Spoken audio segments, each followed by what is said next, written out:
nos ensinam que Jesus morreu para nos salvar. Mas já parou para pensar por que Deus precisaria de um sacrifício de sangue para perdoar pecados? Se Ele é todo-poderoso, não poderia simplesmente perdoar?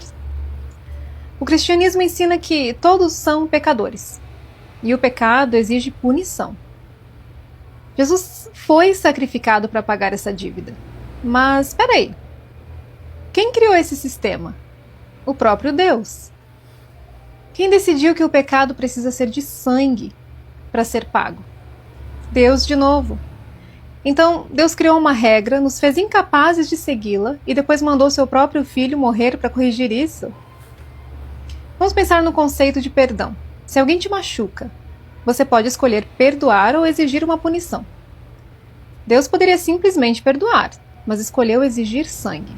Isso parece perdão ou vingança? Se um juiz dissesse, alguém tem que morrer, então eu vou matar meu próprio filho para te perdoar, isso faria sentido? O próprio Deus já tinha perdoado pessoas antes sem sacrifício. Davi pecou e foi perdoado. Nínive se arrependeu e Deus os poupou. Se Deus podia perdoar sem matar ninguém antes, por que de repente ele precisou sacrificar Jesus? O sacrifício realmente mudou alguma coisa? Se Jesus pagou pelos pecados, então por que as pessoas ainda vão para o inferno? O sacrifício foi suficiente ou não foi?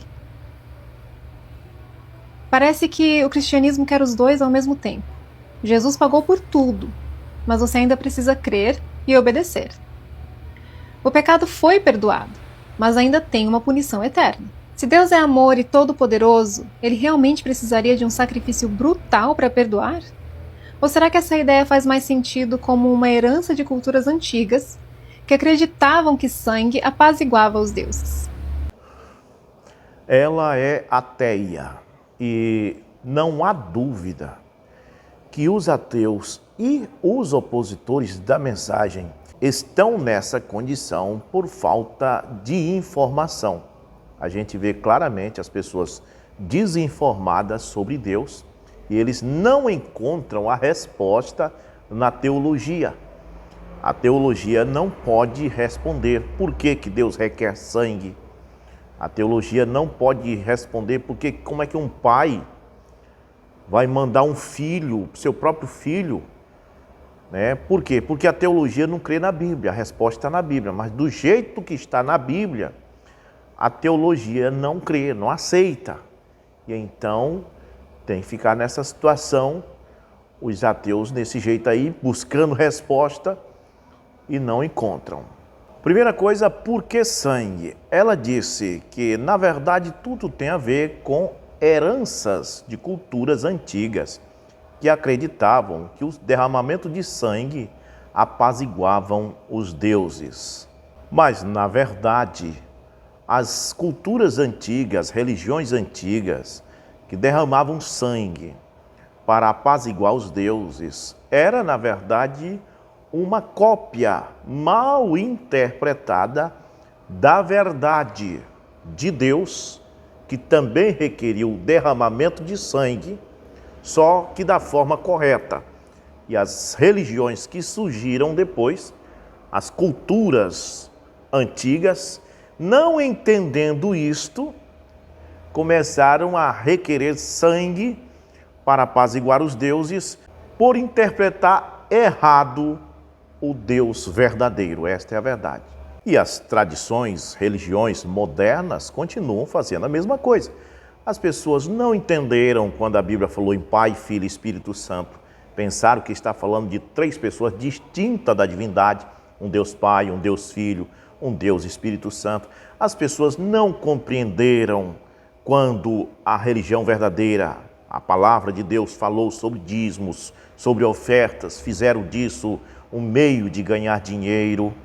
As pessoas não entenderam que a Páscoa que Jesus fez com seus discípulos foi exatamente na mesma noite da Páscoa dos judeus, e que os judeus bebiam vinho na Páscoa com pão asmo e ervas amargosas. E Jesus fez a mesma coisa. Jesus comeu pão asmo e vinho, depois lavou os pés dos discípulos, As pessoas não entenderam nada disso. Então surgiu as ramificações, as religiões, todas praticando coisas erradas por não terem entendido o que aquela verdade que veio no começo disse.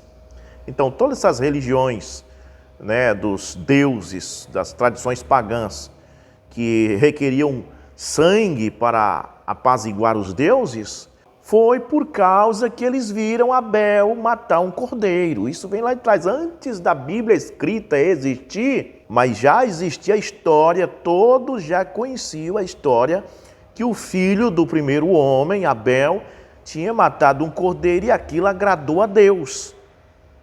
Porque a Bíblia diz que o cordeiro que Abel matou agradou a Deus. E as frutas, as coisas que o Caim fez na sua oferta, Deus não agradou. Então, mesmo que não existisse Bíblia, mas essa história era conhecida, porque as civilizações vão passando umas para outra. Então, o Abel era filho do primeiro homem. Então, aquelas civilizações, olha, Abel agradou a Deus com derramamento de sangue. Então, nós vamos agradar também, por exemplo, Dagon. Vamos agradar o nosso Deus Dagon matando uma criancinha, matando um homem, matando uma pessoa inocente, para agradar, tudo baseado naquilo. Você diz, não tinha Bíblia, não tinha, mas tinha história oral. E já sabiam. Mas aí a questão foi que eles interpretaram errado, porque não entenderam o que aconteceu lá no Éden. E isto é uma das revelações que viria no fim do tempo ao sétimo anjo, que só a noiva sabe disso. E as denominações, que são as tradições religiosas de hoje, não compreendendo isso, estão fazendo errado mais uma vez, erro após erro, e assim vai. Enquanto não vir para o profeta da era para entender o porquê que Abel derramou sangue lá, aí vai continuar errando, enquanto não compreender isso lá. E não querem compreender, porque não querem descer do pedestal e deixar essa tal de teologia maligna de lado, esse estudo que só leva para longe de Deus, e vir ao profeta, porque ao profeta foi revelado o porquê que Abel derramou sangue. Abel não derramou sangue porque ele jogou no mamãe mandou. Mamãe mandou que fosse fruto ou cordeiro, qual dos dois? E ficar naquele negócio, mamãe mandou, e jogou a sorte que foi no cordeiro. Não, ele não matou o cordeiro porque ele arrazoou aquilo na cabeça. Não, quando ele matou o cordeiro, ele tinha certeza do que estava fazendo. Ele sabia o que tinha acontecido no Éden antes dele nascer. Ele sabia que a sua mãe tinha engravidado da serpente, que não era uma cobra rastejante. Não seja tolo. A Bíblia é bem clara quando diz para a serpente, em Gênesis 3, quando ela recebe a sentença, porque tu fizeste isso, andará sobre o teu ventre. Está vendo como ninguém percebe essas coisas? Você vê esses imbecis sem noção, fazendo gravuras de Eva encostado numa árvore, conversando com uma cobra sem perna. Onde você já viu isso é falta de entendimento. Se a Bíblia é bem clara quando diz que a serpente já passou a rastejar por causa da sentença. A sentença que ela recebeu foi rastejar. Não vê logo que se ela já rastejava antes, então quando Deus diz, porque tu fizesse isso, sobre o teu ventre rastejará, ela teria dito, mas eu sempre rastejei, está tudo bem, já sou acostumada a rastejar. Não, meu amigo, rastejar já é a sentença. Isso é que as tradições religiosas nunca ficaram sabendo e Abel sabia. Abel sabia que aquilo passou a ser uma cobra rastejante depois, mas antes era um homem ereto, uma outra espécie de homem que estava lá no Éden. Por que você acha que Caim disse para Deus, eu serei vagabundo por toda a terra e quem me encontrar vai me matar? Quem ia matar Caim? Adão? Quem ia matar Caim, se só ele era o perverso daquela época? Não tinha outro homem além dele, a não ser Adão. Mas é que ele sabia que havia outros perversos da mesma linhagem dele, por dentro daquelas matas. Ele não tinha medo de Adão matar ele. Ele estava com medo da raça dele. E aquele que cometeu este pecado, a sua sentença foi rastejar. E o restante deles foram extinto ao longo do tempo. E a ciência, que sabe mais do que essa teologia fraca, está dizendo que havia outra espécie além do homem, mas mesmo assim ninguém acorda. Você acha que Caim matou Abel simplesmente porque ficou com ciúme? Ah, Deus gostou do sacrifício dele e não gostou do meu? Não. Satanás estava em Caim e Caim ficou irado porque com aquela ação de sacrificar um cordeiro, Abel arrancou a máscara da serpente e mostrou ao mundo hoje, quem foi eleito de Deus sabe, que Satanás entrou no mundo através do sangue. Foi por isso que Caim ficou irado. Não foi só porque ficou com ciúme do holocausto. Ele ficou com raiva porque a máscara foi tirada. E Abel revelou com aquele sacrifício como foi que Satanás fez para entrar nesses 5 sentidos aqui que nós vivemos, para entrar nessa dimensão aqui que nós vivemos, uma vez que ele não tem o poder criativo como Deus que do barro fez Adão. E através disto, Deus fez que nós entrássemos no mundo através dos 5 sentidos. Satanás queria entrar também, então ele achou o jeito através do sangue. E não venha tentar mudar toda a Bíblia com Atos 17, 26, onde diz, de um só fez ele todos os povos da terra para habitar sobre toda a terra, porque é lógico que Deus fez um só homem mesmo. Em se tratando de homens, Deus fez apenas Adão. De Adão ele tirou Eva. Eva, que tinha saído de Adão, foi após a serpente. A serpente, que não era um homem, mas era um animal racional similar ao homem, gerou Caim com Eva. E Adão, o homem, juntamente com Eva, geraram Abel. Então veja, tudo saiu de um só homem. Então começou com um só sangue. A hibridização veio depois que Eva, que tinha saído de Adão, no caminho, ela misturou o sangue. E Abel sabia disso, por isso matou o cordeiro. E Caim, quando viu Abel matar o cordeiro e Deus se agradar, percebeu que Abel tinha mostrado ao mundo o que aconteceu no Éden. Aí está o porquê do sangue, senhorita ateia. Depois disso, as culturas religiosas que não compreenderam mesmo Abel desenhando o que aconteceu, começaram a achar que o sangue era para agradar os deuses. Mas Deus disse ao povo hebreu, matem o cordeirinho, façam como Abel, não para agradar os deuses, mas por uma propiciação provisória, por causa do sangue que Eva misturou no Éden.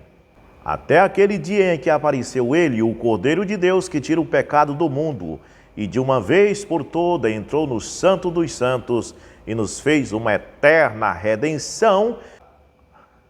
Agora, ela disse que Deus enviou o filho dele para morrer. O povo tem essa ideia de que Deus estava lá no céu e então viu o homem no pecado e vem cá, meu filho. Aí chamou lá o rapazinho, novinho lá, um outro Deus, um tal de Deus Filho que eles inventaram aí na doutrina da Santíssima Trindade.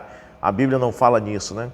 Ô meu filho, você pode ir lá, morrer lá pelo pecado do povo, porque eu já estou muito velho, né, para aguentar dor. Ora, mas que criancice, até os ateus acreditam nisso. Os ateus acreditam que o Filho de Deus é um outro Deus, um Deus Filho. Gente, 1 Timóteo, capítulo 3, verso 16, mostra que o Filho de Deus, na verdade, é uma manifestação do mesmo Deus, pois disse, grande é o mistério da piedade.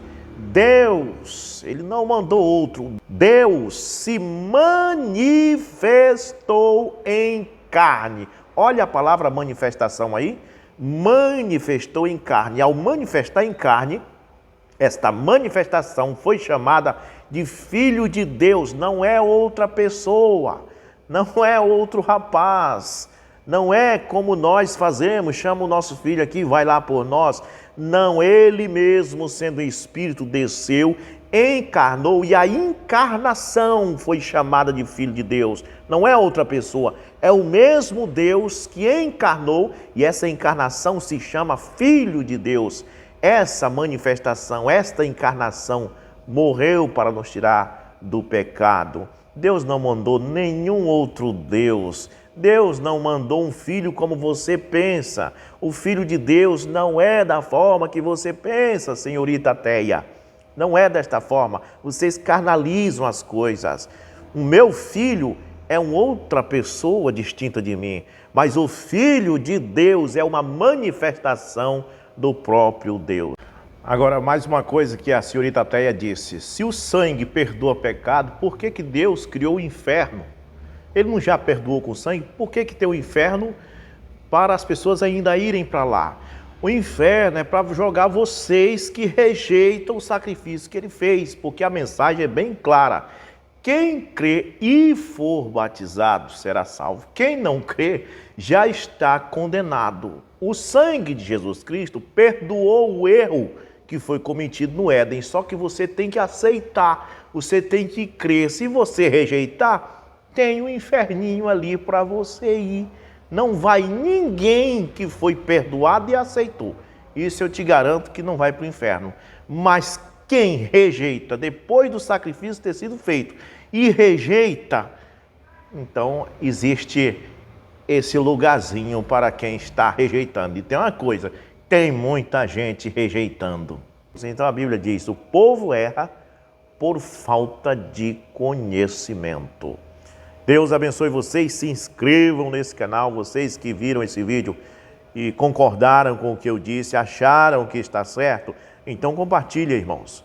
Compartilha, porque a mentira está correndo solto por aí, nós temos que compartilhar a verdade, né? Porque a mentira eles estão compartilhando. Esses vídeos aí, eles mandam para os outros e isso vai evangelizando e tirando o povo da palavra. Mas se você sabe que isso aqui é a verdade, compartilhe isso aqui também. Compartilhe a verdade. Compartilhe e se inscreva para o canal crescer. Você não quer que isso evangelize o mundo? Então se inscreva, dê o seu like e compartilhe, porque isto aqui que eu estou falando é a verdade. Deus abençoe vocês.